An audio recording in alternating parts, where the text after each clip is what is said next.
وانكبسوف كفني ما الأمني جل وانكبسوف كفني وروميا فالمتشوف الداد وخندوقني النوتين يا خاصتي قليل نقايا جاني باتنيا إذا تشوف في كوبيسان جاني باتنيا إذا تشوف في كوبيسان جاني إذا تشوف في كوبيسان جاني كابسون قوة هو كي يتقف بكا نيجيسي كابسون قوة هو كي يتقف بكا نيجيسي الرأس بورز بودا هندبنو يا دنون قوة هو كابسون كي يونتين يرتي برابرا ندرارا درارة فونة بكا نيجينيا كابسون تينيا توبتا برتي دم بهودا نفتورا نيوفنا بورا كابسون بلسوما ورمو جبه سودا فبكم هندافو نجتافنا دينا كينيا خالاك كيسا كابسون Thank you for coming. Thank you, Musbah. 3 minutes a lot. Maybe I cannot even finish it. I have a good news for you, and I have a bad news for you. The good news, Mallas is feeling our pressure outside, and he started sending for army outside. He can fight outside like us. So that is a good news. The bad news is we're not doing our job. We're leaving home. We stay in our job. We don't look like people missing land and people. We just have to be relaxed and think too much. That's the news against us. So we better be there.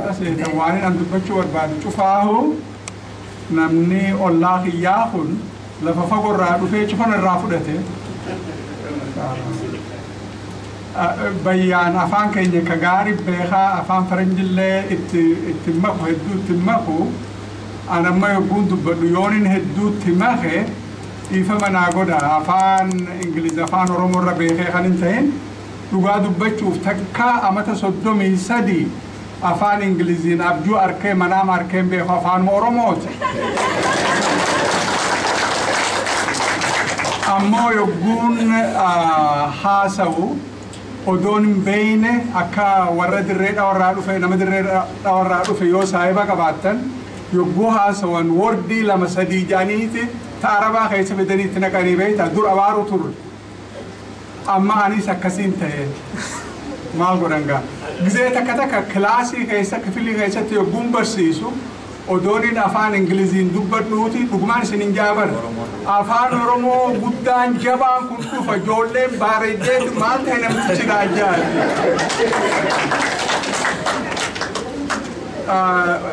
ونين إرد بچو برباد واسدي تدراتي يبقى إبتو كوسو دمدورا ريفو أبو أبابانا كجيتي ومن خيني حالا كم راتوري أرانتنا كم الرجرة حالي أمتا تبتو كوفي صدام دراتوري في خاراتوري خون خراهد دو والفكاتا خنان سنگرسي سور بادا سنبرا دبري حالي مديما جرخون بيتين يقاها يوغا همو أكم تاتيت يادو مخيّة يجو سنرام بيها خانتين سنمان تكتك جيشو وربادا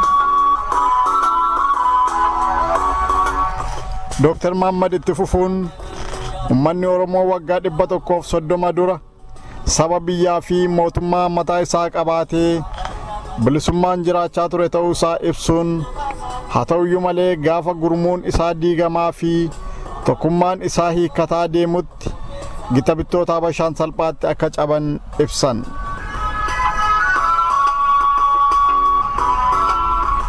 Kufaatii mootota Oromoof sababni guddaan tokkummaan isaanii diigamuu fi diina dhiisanii ija isaanii walirratti deebisuu isaanii yoo ta'u sababa kanaanis iyyanii iyya walii dirmachuu hanqachuun qe'ee isaanii keessatti garba ta'anii dachee isaanii waliin akka gurguraman eeran. Haalli har'a Oromoo fi qabsoon isaa keessa jirus karaa baay'een isa bara sanaan akka wal fakkaatu fakkeenya adda addaa kaasuun ibsan.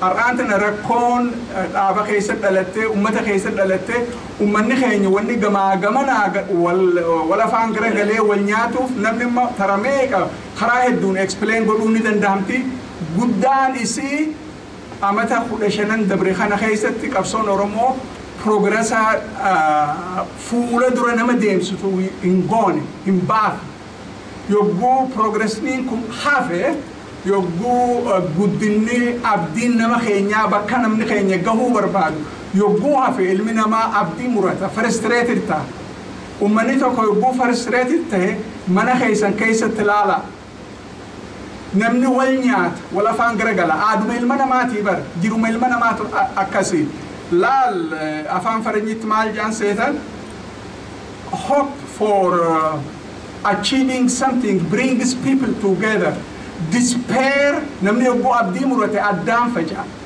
haala akkasiisan keessa jira tanaafi namni xiqqaa guddaanis akka ijoollee tahee dhaabninis wal afaan garagalee amata 17 moo 16 wayyaaneen adda bilisummaa Oromoo balleessuu hin dandeenye adda bilisummaa Oromoo ifi wal afaan garagalanii circumstances ammaan tana dubbadhe irraa kaka'e ifi wal nyaachuu eegallaan wayyaaneen laaftutti diiguu dandeesse jechuudha. Oromoo qofaatu kan diigamaa not true. Addunyaa tana cufarraahu yogguu frustration jiraat yogguu progression hin jiraanne namni wal afaan garagaleeti frustrated ta'a nama qabachuu nu barbaachisa. Wayyaaneen maal godhuu barbaaddiseetan ummanni keenya dhaaba tokkollee dhabee disorganized tahee tuffatamee if tuffatee akka namaa gad tahee akka jiraatu kan barbaadan tana maaliif godhan seetan jireenyi isaanii kanarra rarra ummanni tokko yoo disorganized ta'e isaan bituu laaftu wal afaan garagalchan tokkumaatu saree tahee ummata kaan wanta godha jechuudha meeshataan laaftutti ummanni tokko sabboonummaan yogguu laaffate kana ta'a ummata Oromoo qofaa miti kana godhu ilmi namaa addunyaa tana cufarratti warri moohamee yeroo dheertuu gabrummaa jala buran tanarraa safar godhan nuti arraan tanarraa safar goone jechuudha waan dirree jiraate ummanni disorganized ta'e laaftutti akka victimize tahee ifiifis if godhan laaftutti nama hedduu sin barbaachisu ummata abdii murate wal afaan garagalchanii wal nyaachisuuf namni tokko trained agent provocator namni trained training qabu tokkootu nama cufa wal afaan garagalchuu danda'a akkami garagalchuu danda'a seetan internet irratti arraan tana internetiin addunyaa cufarra jirti maqaa Oromoo fudhatee waa katabu namni keenya waa takka yogguu katabamte wanni tun maaliif katabamti purpose isii maal eenyu isii katabe namticha kana an tolosa ja tolosa inni ta'uu eenyu beeka maqaa isaatiin hin katabu namni yoo namni tokko tolosaan tokko lafaa ka'ee fitan tolosaan tokko lafaa ka'ee Muhammad Hassan bada'a namtichi kun naasti namtichi kun Itoophiyaa diiguu barbaada namtichi kun Oromoo addaan facaasuu barbaada jedhee waa katabe namni keenya cuftunuu lafaa ka'ee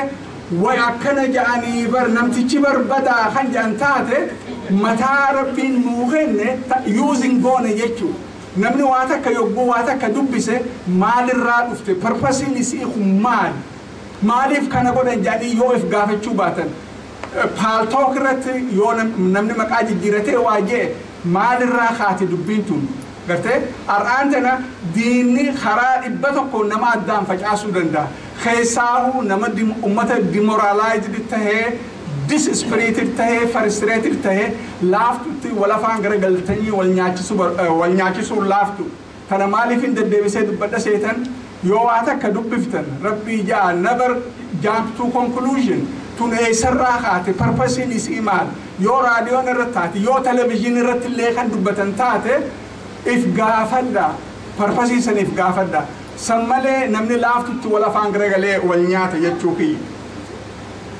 yoo ni dubbii heddummeessi daqiiqaa lamaan dubbadha jee namni waa barsiisu eega takka eegalee hin dhaabu beektaa yoo dhaabinaan jettan nin dhaaba waa xixiqqoo takka takkaan qaba guddaa takka taniin isinii dhaamuu barbaadu politikaan Oromoo har'aan tana highly polarized ta'ee jira. Polarized jechuun summaa'u jechuu politikaan takka yogguu summaa'e ummata tokko addaan facaasuun hedduu laaftu laal namni politikarratti wal lola ammoo obbolummaan namummaan oromummaan namni namarraa fudhatu hin jiru. Anaa fi Abdullahi Johar politikaa yoo addaan baane anaa fi Abbeen politikatti yoo addaan baane akka obboleessatti jiraachuu hin dandeenyu. Har'a politika irratti namni wal lolaa boruu walii araaramanii bar. Tana namni mataa qabachuu nama barbaachisa. Amma nama hedduun beeka yeroo dheertuu saahiba turre politikaan kun wallee ulaaqee har'a ka waliin oolu. Nama obboleessaa waliin duuna jenneetu har'aan tan akka bineensa wallaala. Rabbi ja'a politika irratti yoo wal diddan wal afaan gara galina tummaan nama agarsiisa seetan namni keenya dammaqinsa dhabu har'aan tana wal lolaa boru walitti araarama. Please tana mataa qabaddaa. Keessaahoo yoo namni tokko anamma by accident cuftunuu anamma Hararittiin dhaladhe. An fedheetii miti. Akkaan achi dhaladhu rabbumaa godhe. Wallaga dhalachuu hin danda'a. Ji'a gubbarra dhalachuu hin danda'a. Ameerika dhalachuu hin danda'a. Awustiraaliyaatti bakka feetettuu yooniin awwaata ka balleeyse ummata Oromoo Hararii waa balleeyse tana walitti associate godhuun it is nasty, ignorant, really. Mataa dhabummaa. Namni tokko yoo badii godhe yooniin an badii godhe Mahammad Hassanii badii godhe period. Ummata wajji wali hidhuu hin barbaachisu. Rabbi yaa tana mataa qabaddaa. Karaan itti nu diiguu barbaadan namni religion irratti afaan wal afaan garagalee akka wal nyaatu takka ummanni keenya wal nyaachuu eegallaan for the next 100 years wayyaaneen akkuma Amaarri biyya sana amata 100 bitetti nutis akkas binnaa pilaana qaban tana lafaa kaasee qisha keessaa fuudhee isinitti hin dubbadhu long term project qaban tana wanni godhuu danda'aniin waa lama qofa takka ummata keenya wal afaan garagalchanii wal nyaachisu talamaddiiti abadan Amaaraa fi Oromoon akka waliin taane yoo Amaaraa fi Oromoon kar tokkotti isaanis wal ta'uu hin danda'an for their own stupidity, our stupidity, their stupidity. Yoo isaan wal ta'an wayyaaneen waa takka illee jiraachuun eeriyaa san hin dandeessu. Tan isaan kaapitaalaayiz irra godhan gabaabdutti ummata keenya wal afaan garagalchanii keessaahu gandatti rijinitti akka wal nyaatan godhu haruma tokkolleen dhaaballeen Oromoo fi Amaarii wajji dalaguu kan dandeenye tanarratti kaapitaalaayiz godhan jechuudha. Dangeriin ammaan tana jirtu taakuttee wajji wal fakkaati taniin jiru amata shanan dabre kana keessatti is more than 5 actually kana keessatti